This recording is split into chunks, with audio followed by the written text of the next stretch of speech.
Here we are. It's totally classic time, and we today are talking about the city with big shoulders, Chicago. So, Andy, you're in Chicago. I, Brendan, am in North Carolina. And I feel like the answer, if we asked this question about Raleigh, I would simply say no and wouldn't even have to caveat. But I think the situation in the city you live in is quite a bit different. So, take us there, man. Yeah, yeah. And a slight technicality. We endeavor to be accurate here. I'm just outside of Chicago in Oak Park. An old timer here, old time resident, recently referred to it as island living. That can Oh. mean a few things that we won't go Hmm. into too deeply. But we do have the CTA trains, the trains that actually come from the Chicago Transit Authority, as well as CTA buses here. And so we feel pretty connected to the city. Some ways feels like the sister city to where Brenda and I met in Evanston, Yeah. north, but it's smaller and in many ways closer to Oh, yeah. part of Chicago. Definitely. So, Yeah, definitely feels closer. so the question for today is Chicago under attack? Doo, doo, doo. This, I love Chicago. I love my city. I have many good memories here. It's been, I mean, what? Yeah, almost 30 years. Almost 30 years since we met. Yeah. Whoa. And I've been everywhere in the city. My wife says I know the city better than most cabbies she meets. Uh, and I've just had all kinds of different activities that have taken me to every corner of the city, whether that was playing music or volunteering for mutual aid or going to events or whatever. I mean, it's just amazing checking out all the different neighborhoods. Yeah. I actually have a friend, Tanika Johnson, who created a really cool project. She grew up in Inglewood on the south side of Chicago, but then she in high school ended up commuting to the north side at Lane Tech. And so every day, I mean, it was like an hour bus ride. So she's like on the bus 2 hours Dang. a day, Yeah. just seeing the city transform. And then Yeah. so she now has this whole body of work around segregation. But it's not just a downer project, I guess. I mean, it's shining a light on it, but not in a way that sometimes just is sort of, I don't know, guilt-ridden, I guess. It's just saying, look, this is a reality. And the way she did it was she called folded map. So she's an artist, a photographer. So she started taking pictures at like 7,000 North Ashland Avenue and 7,000 South Ashland and then folded the map. And it was just like, okay, Yeah. as you're driving, maybe you see things kind of gradually change from different areas of the city that have more economic resources. Uh, but if you just fold the map, you can just see them. And then it was cool as it evolved into so many things. And uh, she's actually started introducing the people who live there to each other, right? So you, Fun. in a more meaningful way, right, start to build Yeah. relationships between different areas of the city. And then just recently, co-wrote a book called "Don't Go," and this is the whole thing about wherever you came from, whatever walk of life you represent. Uh, just this ongoing conversation about are there areas you're told not to go to? And I think hmm one of the reasons people are often told not to go to an area is that it's dangerous. Sure. Yeah. Yeah. Yeah. Um, Well, right. so, Because Chicago has the highest, not the highest crime rate, but the highest crime incidence of any city. I was looking that up the other day. So I guess there are probably are places that would be, but again, it's just statistical increase of risk, I suppose. I don't know Chicago well enough to know if there are areas of what would someone would call inevitability, in terms of inevitability of conflict, both in terms of if you look a certain way, don't go drive around this neighborhood because the cops will pull you over, or don't if you look a certain way, don't drive around this neighborhood because a citizen will pull you over. well, I've certainly heard many anecdotes of both, and Yeah. the simplified segregation is just, you know, the north side mostly white, south side mostly black. Um, there's lots of nuance there, but that's the simpler way to put it. And Yeah. it's interesting though. That's why I love being in real dialogue with people Mm. from all over the city because actually I was in one of Tanika's Don't Go sessions a few weeks ago. You had an older black woman saying, this isn't just a black white thing. Like Yeah. black people are telling people don't go to that black neighborhood, right? Oh, for sure. Yeah. Yeah. Yeah. So Yeah. it's Yeah. all manner of it, or as a white dude, I think, oh, the main thing we're talking about, the main thing I'm guessing people are heard is don't go, white person, don't go to this dangerous part of the south or west side. And sure, that happens, and for different reasons, black folks were told not to go to various white neighborhoods, maybe for Yeah. reasons like you just mentioned, whether you get Yeah. pulled over or harassed or who knows what. Yeah. Um, so that's sort of some context, right? And then obviously, I Hmm. know Chicago has a lot of history around different movements emerging here. Yeah. Yeah. Especially Um, union-based ones. Yeah.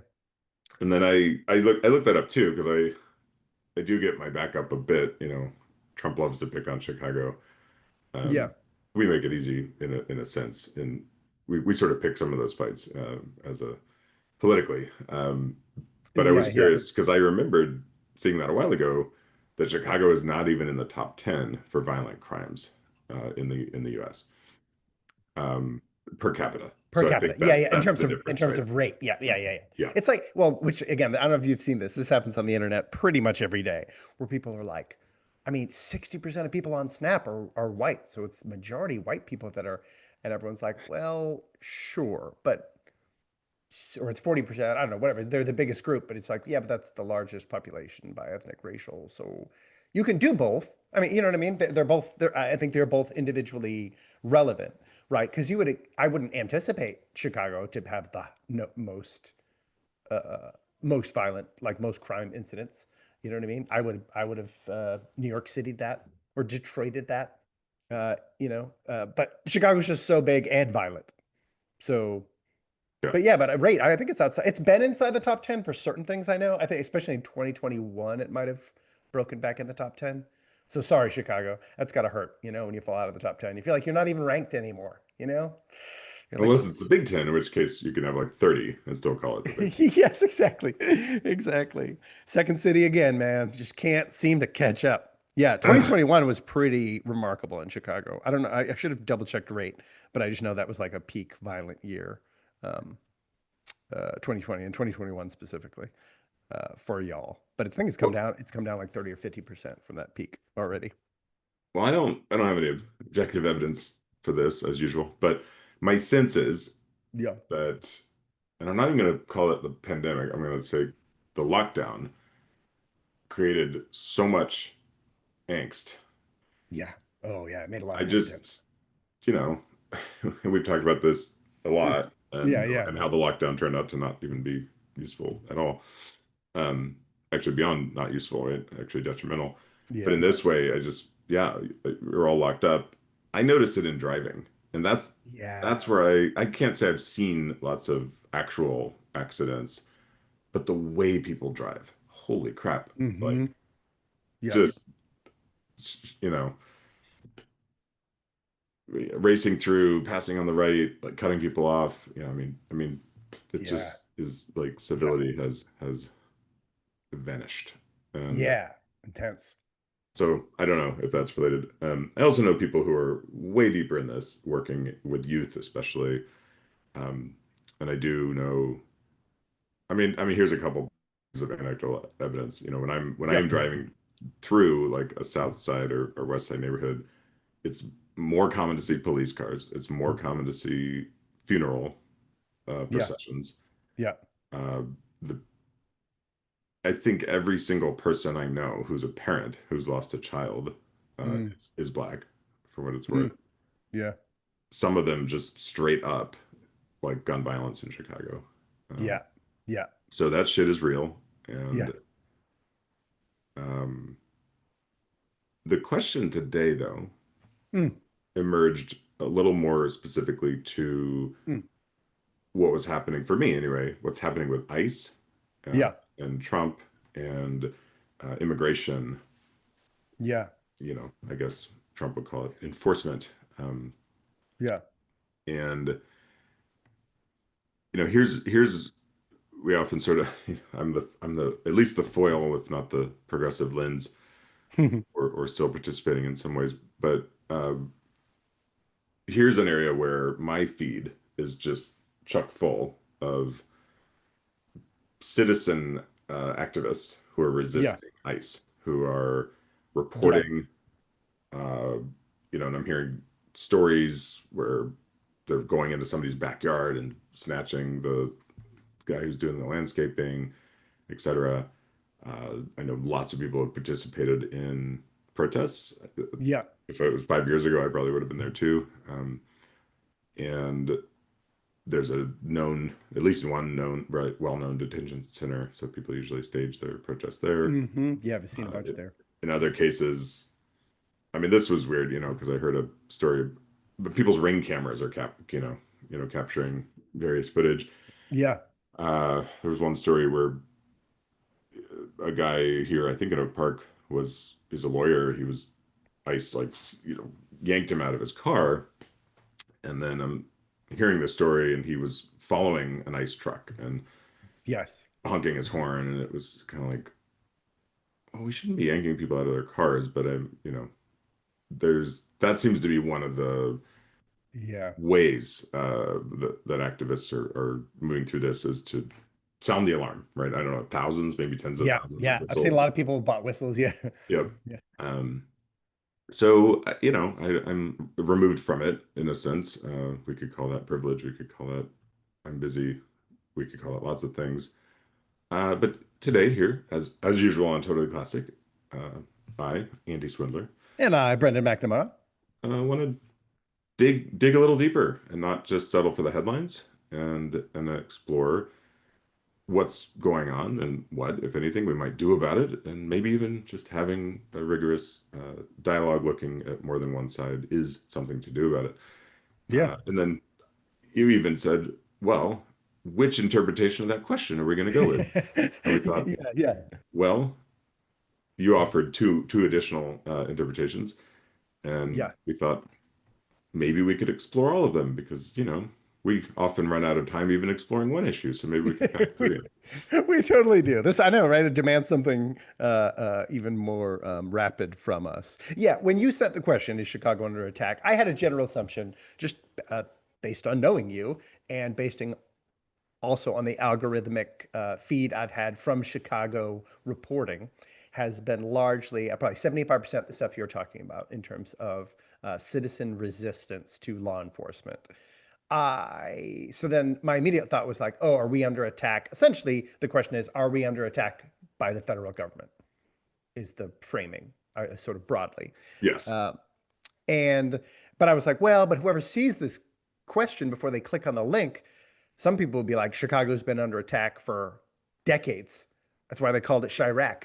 Like it's under, and that's attack, right? So then I was like, ooh, how do we define? As always, what are our semantics here? How do you define attack? And attack is essentially force directed at a target against a target. So we have immigration enforcement certainly attacking citizens and non-citizens. I don't know how many citizens. I think every citizen thing gets reported. I'm assuming at this point, citizens attacked, literally touched and grabbed, is probably in the dozens, I would assume. But trying to find any evidence on this, man, has been so hard. Now, I only had like 2 days to do it, but trying to find like hard data on it, there's been something like 400 to 500 arrests. But I was like, how many of those were legitimate arrests? How many of those were illegitimate arrests? I don't flipping know. And then we have the attack against the federal government, which means I don't know about you. I uh, don't have a delightful relationship with police. I haven't found them monumentally helpful. I understand why they exist, and I defend the right of a government to have law enforcement. I think it is an essential function of a government to do so. Likewise, immigration. Like in order to be a country, you have to have borders, and if you have borders, that means you have to be able to enforce who crosses them and for what reasons. That goes back pre-European colonialists. There were sovereign nations here. There were functionally countries, even though people will quibble about applying countries. I think that's a little spurious. Before Europeans got here, and they had boundaries. There were boundaries mostly according to sort of geographic features, a river, a lake, this particular set of woods, this hunting ground. But people fought over those things. And if people hunted on your hunting ground, that could lead to certainly negotiation, if not tribal warfare. So this is just how human beings function. So I think those things are necessary. So then the question is Chicago under attack by its own citizens, I think is the third and functional dialogue we're having here. And it's pretty fascinating to look at a pretty unpopular president who I think is like 10 points under. He's like a 40% approval rate, and a pretty unpopular president by like in overall, and then a pretty unpopular mayor where I think the mayor's approval rate is like 16% or something in Chicago. So it seems like at least people in Chicago hate the guy running things and they dislike the guy running the country.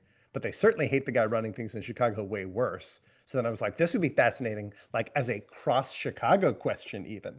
I assume you get a wide variety of responses. Because I know at least in DC, it certainly seems like the areas that were more heavily policed by National Guard seemed to be more in favor of it than the areas that were not policed.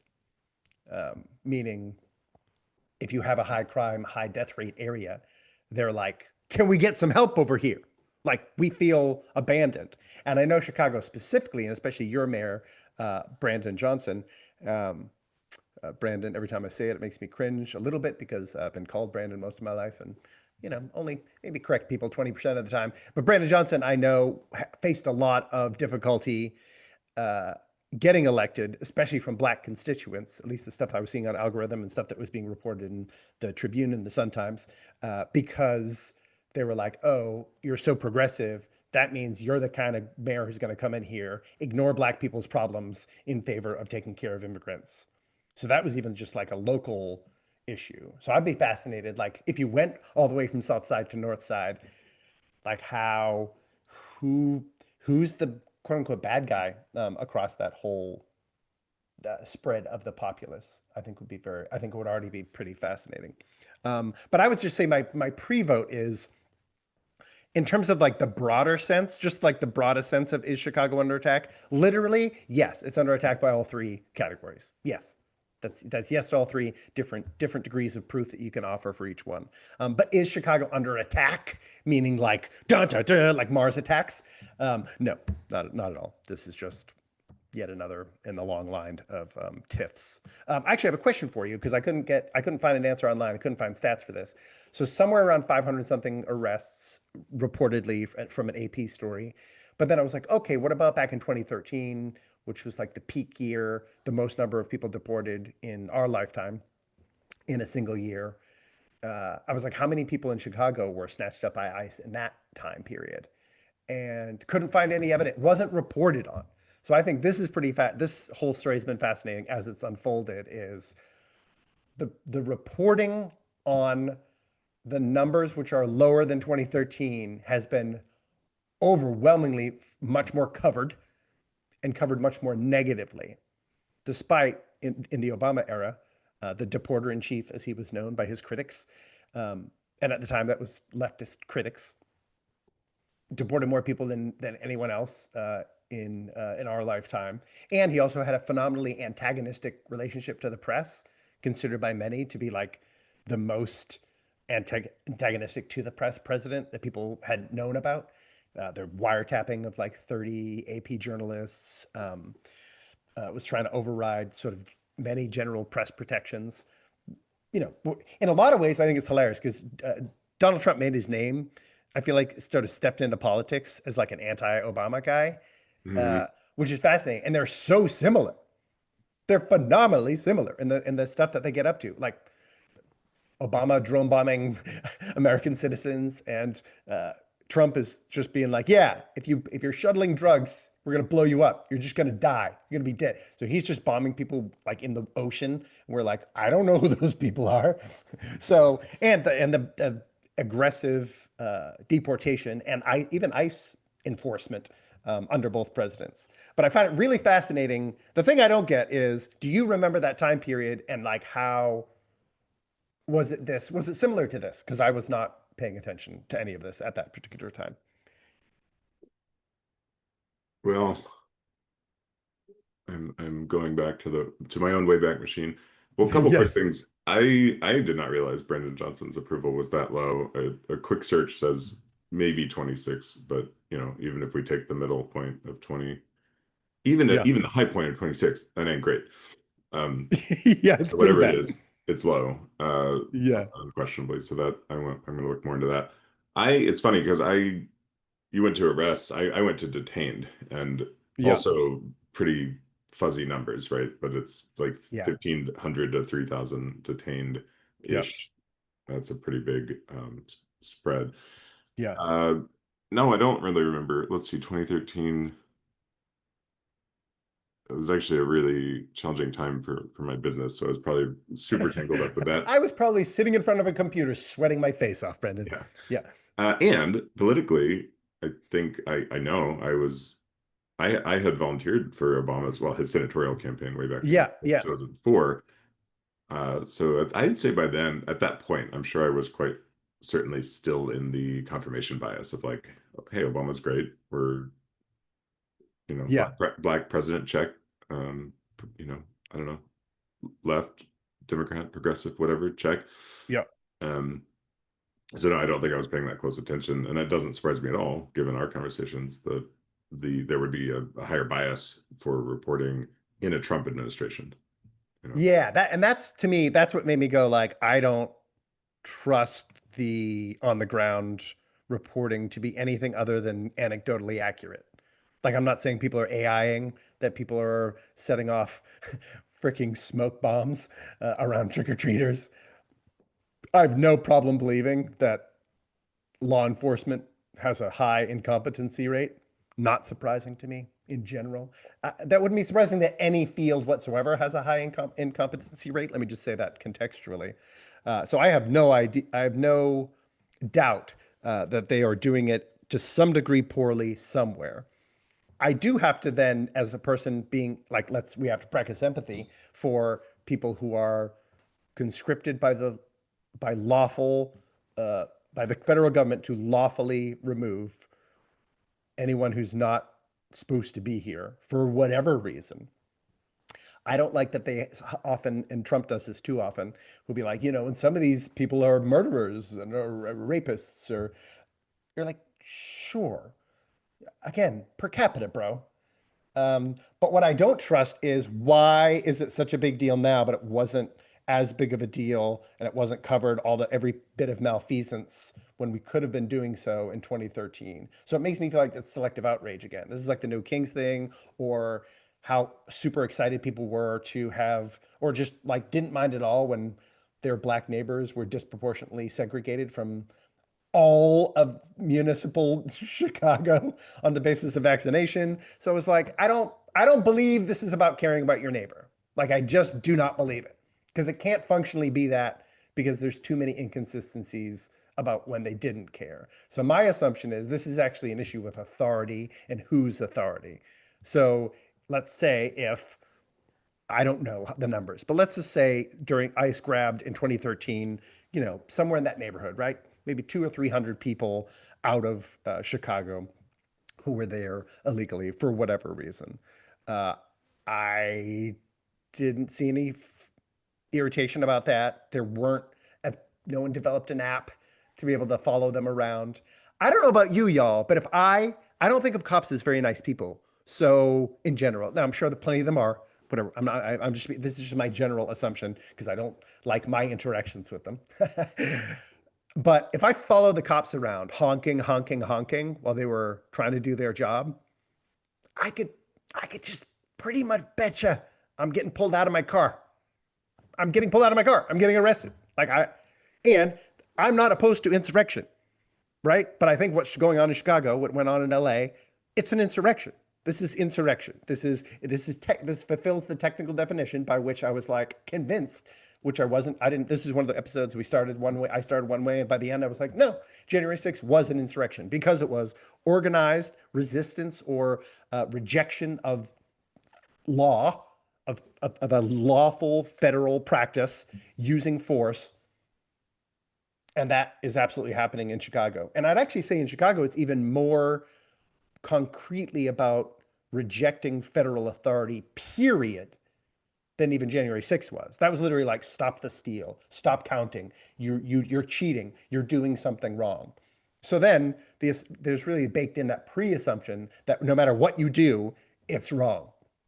Lawfully counted votes? No, no, bull crap. Same thing with this, like unlawfully present residents.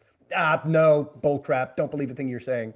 And so that to me is really seems what most of the hullabaloo is about. So I don't like what I'm seeing ICE do, but I also don't. In being empathic, I'm like I'm not sure how it's going to go any other way, being that the city has already said they're not going to like aid and abet federal enforcement or federal authority there. So that's already difficult. And then you have people who have apps and they're literally like going from place to place, making your job harder. They're literally like a bunch of lookouts.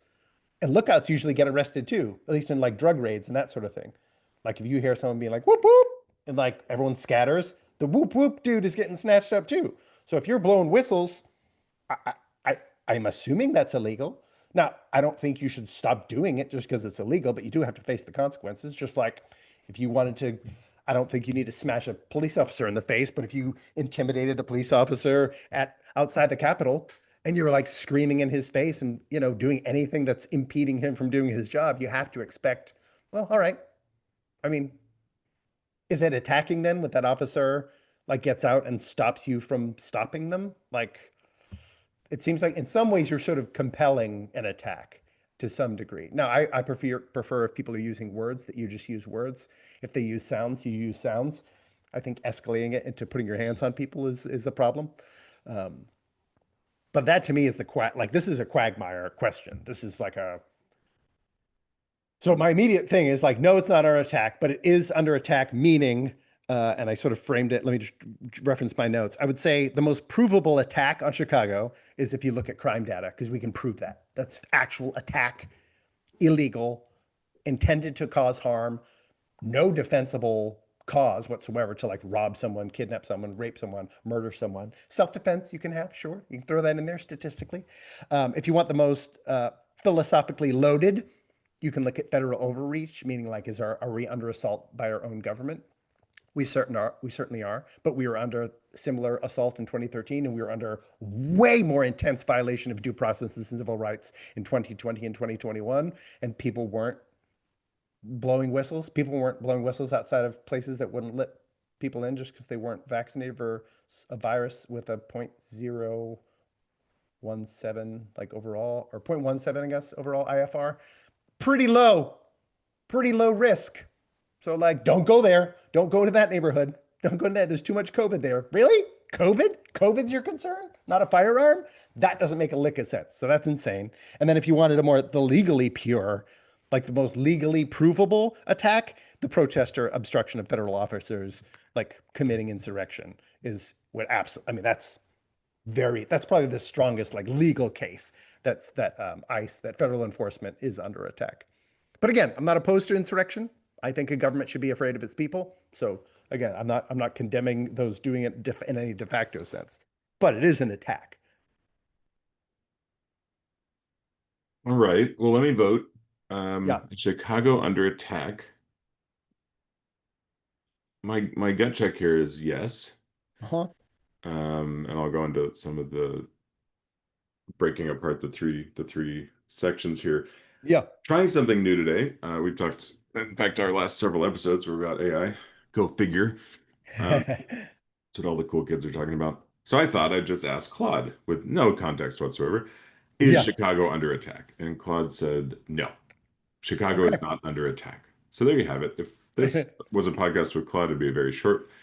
There was a little more. So Claude went on to say, based on current news, there's no indication of any major attack or emergency happening in Chicago today. Yep. So it offered a lot of its own context. Major attack, as you pointed out, and today, right? So Yes. I think it inferred that I was really after like are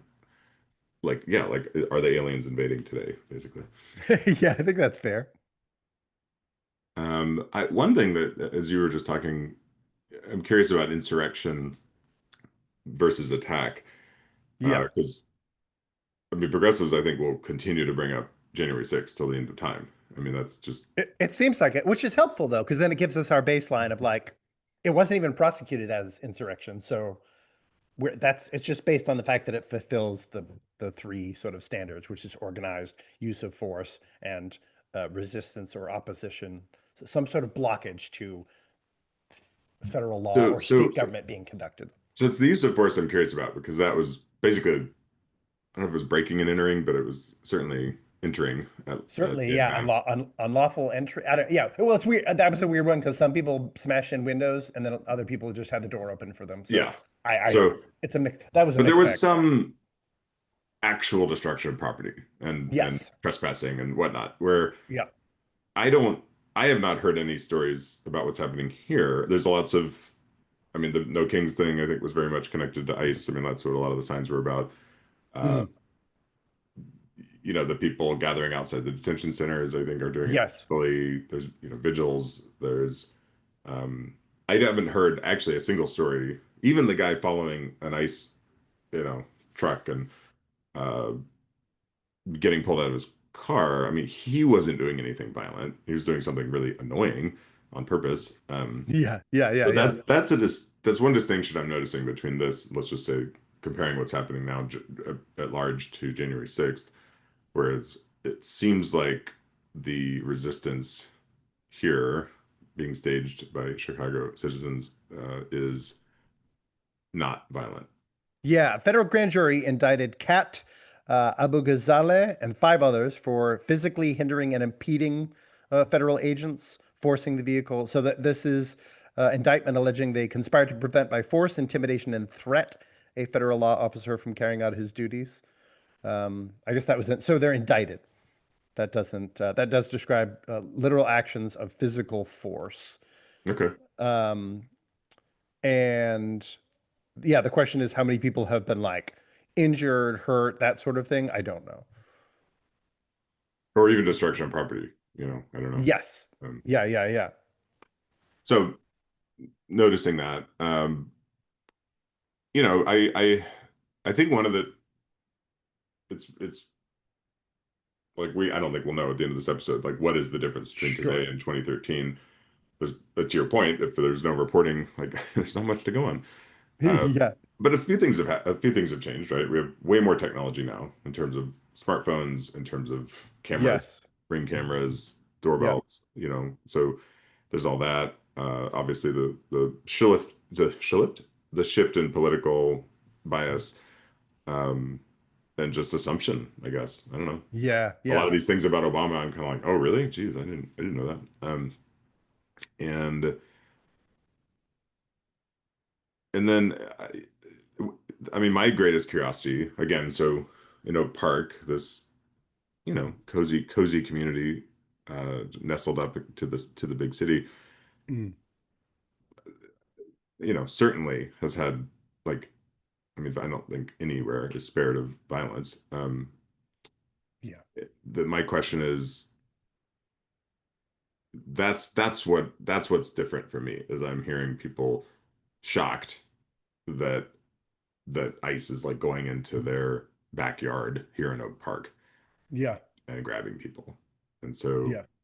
it's kind of hard Is to that analyze that yeah. shock, but that's what I'm, yeah. Yeah, yeah. I guess the question would be like, why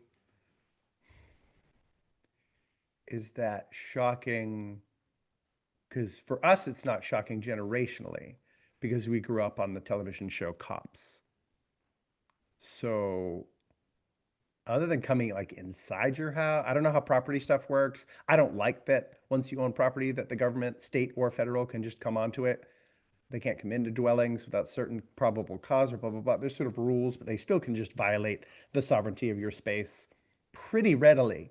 So I'm not that sad when a city that can violate its citizens' sovereign spaces has their sovereign spaces violated by a federal force. I don't love it.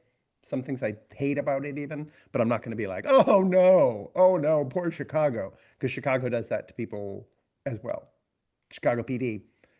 Listen, I could probably go find a literal incident, um, but chasing someone into a backyard or even just grabbing someone out of a backyard if they are directed to be under arrest, I assume that's pretty typical. So then I think in some ways the problem is maybe even more fundamental, not only whose authority counts, whose personal authority counts, But even what constitutes a crime? This is how divided we are as a populace.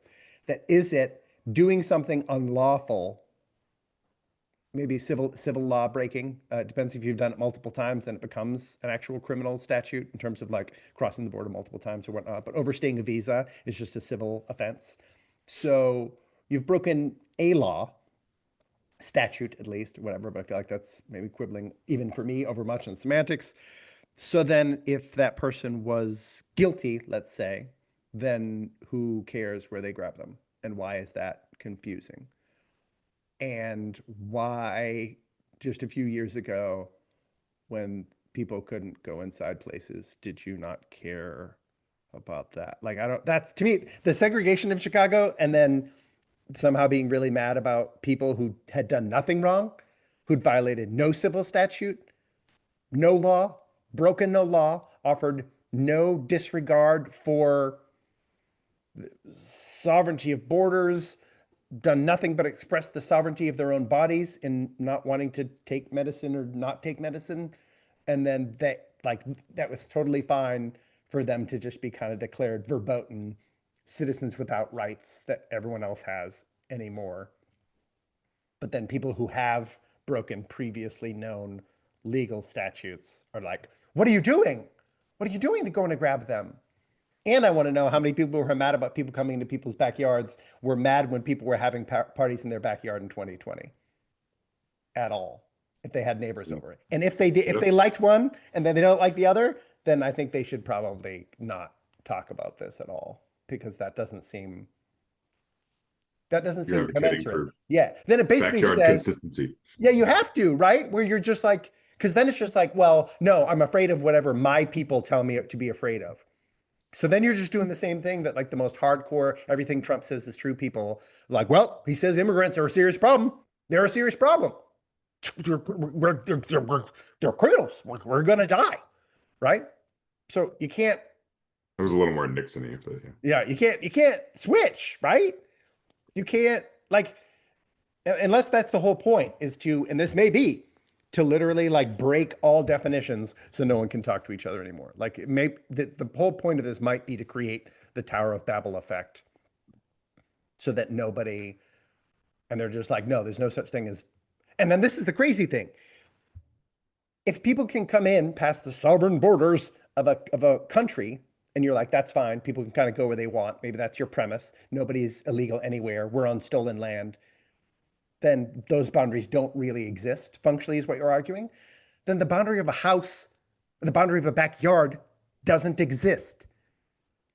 Like you can't, you know what I'm saying? Like it's this weird, it just, the whole premise wise, the whole thing just makes no sense to me. And so I don't understand. It seems false. But you know more people in it, so maybe you've been able to wrangle with them as to how this makes no sense, like logically or ethically, in a consistent sense, like in a way your dad would have taught about it, right? Like, not this seems like non-egalitarian ethics. This is like it's only bad when I don't like it. Yeah. Well, a few things come out of that. So, Yeah, one is just I think this relates probably to what you were saying. I think authority is at the core of this. I mean, that's yeah, that's a yeah, good way to just frame the whole damn thing because that yeah, I think attaches to everything. So part of it's overreach, and I don't know. I got to do more research. I don't really know much about ICE. I don't know what authority they actually have. I don't know how they're recruited. But I think the idea casually is that they're just like these thugs, these brown coats, yeah, yeah, and who knows? They're just who knows where they came from, and I do think there's overreach there, and there's some evidence of that. On October 17th, the judge yeah, ordered them to start wearing body cams, and she was apparently quite stern about the whole affair. So I think that the way they're conducting themselves is it seems objectively overreaching, and I don't know, more or less broadly the same attitude about police as you do, and I don't yeah, doesn't tend to attract people who want to just sit around in peace circles and hang out and all of that. yeah, Uh, yeah, no, but in some cases there are actually. It's funny. I know some cops who do restorative justice in Chicago, and that's like, oh, yeah, that's pretty cool. Um, and then there's this anti-Trump bias, which is just yeah, you know, I know this happens on either side, but it's basically, oh, your guy didn't win, you know, and now there's the devil incarnate is sitting in the White House, what's left of the White House. That's a Yeah, yeah, whole other episode, by the way, about the renovations.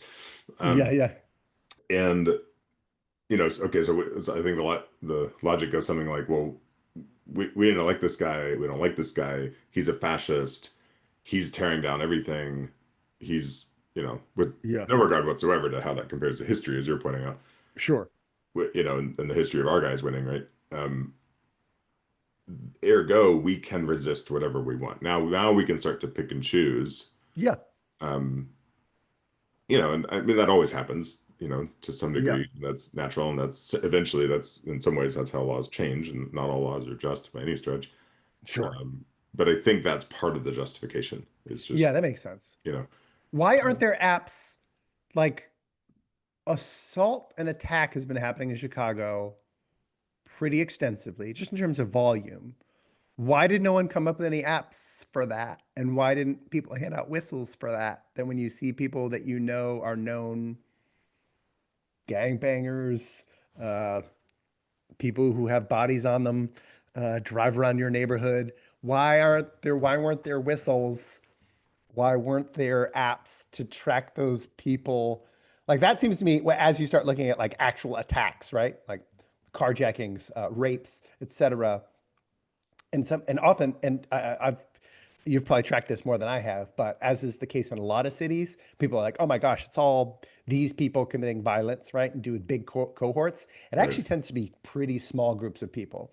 Mm, It's like even it's 10% of, less than 10% of a neighborhood commits whatever 80% of the crime. Now, I don't know if that's true for every neighborhood in Chicago, but that does tend to play out in urban settings quite often, that small groups of people are responsible for the vast majority of crime. So when you say, well, it's all black people, and you're like, well, all right, it's actually 6% of the black community. You know what I mean? So then painting it as though that's a black issue entire is not entirely accurate.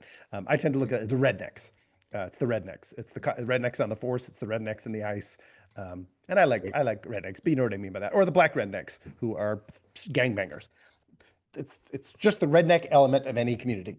So I know some rednecks be so mad at me, but because rednecks also, in the classic sense, I know I'm sort of just buying into a bit of false hype, and that rednecks actually just tend to be self-sufficient people who can live off the grid and don't require the government for their sustenance and don't really want anything. Kind of libertarian, self-sufficient libertarians. I'm using it in the slightly pejorative, rough and tumble, ready to solve problems with violence sense. But it seems weird to me that it's like when the federal government is coming in and probably sloppily, if not like unethically, aggressively enforcing like laws, like why do they get the heavy pushback? Is it, I think my thing is, I think people were just afraid.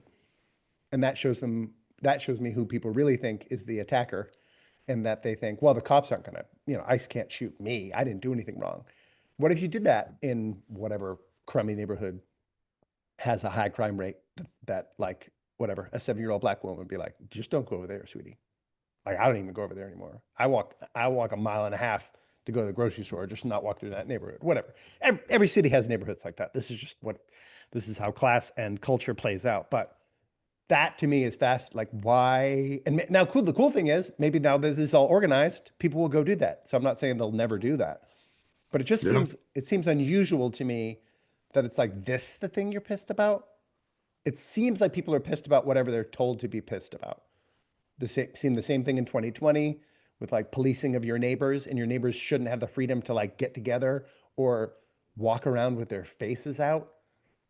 And now you're like, again, I don't know if you saw these at the No Kings protest, but like only cowards wear masks. I was like, um, what? They're like these masked thugs. You're like, you used to demand everybody wear masks. Thugs have been wearing masks for years because you literally told them they had to wear masks. Like, like, again, I think a lot of people have this weird amnesia over the past 5 years. So they're just like, that didn't happen. They smudged it out. Oh my God, yeah. I It's was, done. It's I was, gone. yeah, I was alive. It happened. All these same things have been happening. So that to me is like, because to me, the most obvious attack are the ones that you can prove are attacks. And so it's like we have pretty good statistics that a phenomenal number of attacks have occurred. And people are like, they didn't say that Chicago was under attack at that point. Actually, I would find a lot of my Chicago homies were pretty defensive of Chicago and were like, stop talking about that. I mean, So, that's right. That's a little bit what's driving yeah, this episode for me. Like, yeah, what do you mean? Yeah. yeah. So don't talk about that. I was like, all right, well, don't talk about immigration enforcement then. Like, that's a smaller problem, literally. So what do you, objectively, it's a smaller problem. Like, it's less attacking. And you're just like, well, but those are the people who are supposed to be in charge. You're like, yeah, but you actually liked it when they were super authoritarian and enforced laws against people who offered you zero threat, who had broken no laws, who were there lawfully, citizens. The people who were segregated against were all citizens, statistically speaking. I don't understand. I don't get it. And I don't know. I don't understand how all of a sudden this is the attack. Of all the Yeah. things to call an attack, it actually just seems like the least likely of the three to call an attack. Even though I still would agree, you can call it an attack and you can resist it. Yeah. I appreciate that. And it ties back to the opening, right, with Tanika's Yeah. work. Because I that seems to be a play here. I mean, my answer to Yeah. that question, why don't why aren't we focused on other kinds of crime that are consistent? Yeah. Um, People who live in those neighborhoods do. I mean, there's all kinds Absolutely. of Yeah. people who there's watch, I don't know, I can't Yeah. remember there's, basically like street peacekeepers and Yeah. people who are just right there, like walking people through neighborhoods or just serving as resources, restorative Yeah. justice circles, violence interrupters. Yeah, basically, Yeah. Yeah. there's all sorts of um, stories about that. And then there again, though, that's over there. And so, Yes. when I'm sensing, and again from this very localization to Oak Park, is Sure. yeah, yes, I heard people start caring because it seemed like a branch of Trump's fascism, which I think we're going to do a whole episode about in the Yeah. future, quote unquote fascism. And it really got loud for people I know here when it was like, oh God, this isn't just over there anymore. This isn't just in that Yeah. neighborhood that Yeah. has the crime. So I think you asked a fascinating question about what, Yeah. like, let's keep an eye on this. Maybe we revisit this in 6 months and see what happened, Yeah. right? Yeah. And if this fervor is transposed to any other Yeah. type of And then violence. is the concern, and I'm fascinated about this too. Let's say they're snatching people. Let's just say 80% of the people they're snatching uh, are like more than detaining, right? There's suspicion, and then there's like, sorry, we grabbed the wrong person. Uh, I think there's this is like what's happening with ICE is very similar to what happens in my neighborhood, at least a couple times a quarter, where you can tell it's quota time and the speed traps increase aggressively.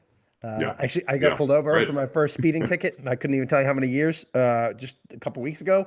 And as I looked around on the street, there was another person pulled over by a different cop, and right around the corner, three other people pulled over by police officers. So it was just that time. So this is kind of how I view what's going on with ICE.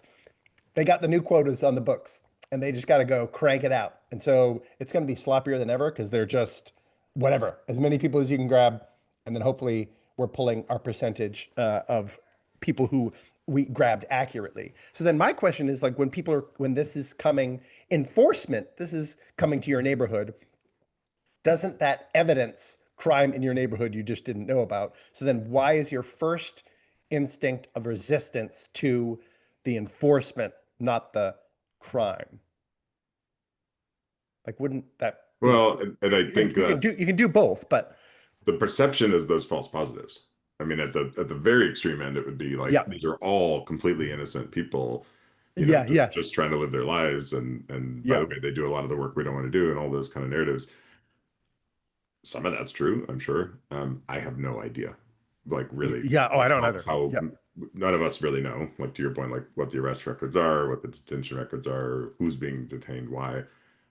So maybe the assumption is through one lens is, oh, there's this radical increase in arrests, and again, notwithstanding 2013 or whatever. Um, you know, one interpretation is they're all basically innocent. Um, Yeah. and if it's just about not having documentation, I'm closer to that camp actually, because it's like, Yeah. yeah, this isn't a reason to just go around snatching people. Uh, so then, yeah, what are the other narratives? If that's one extreme, like, hey, like Yeah. this is just completely, we should not have ICE. We should not be detaining anybody because these are just people trying to live their lives, and maybe they're going for citizenship, maybe who knows, whatever. Uh,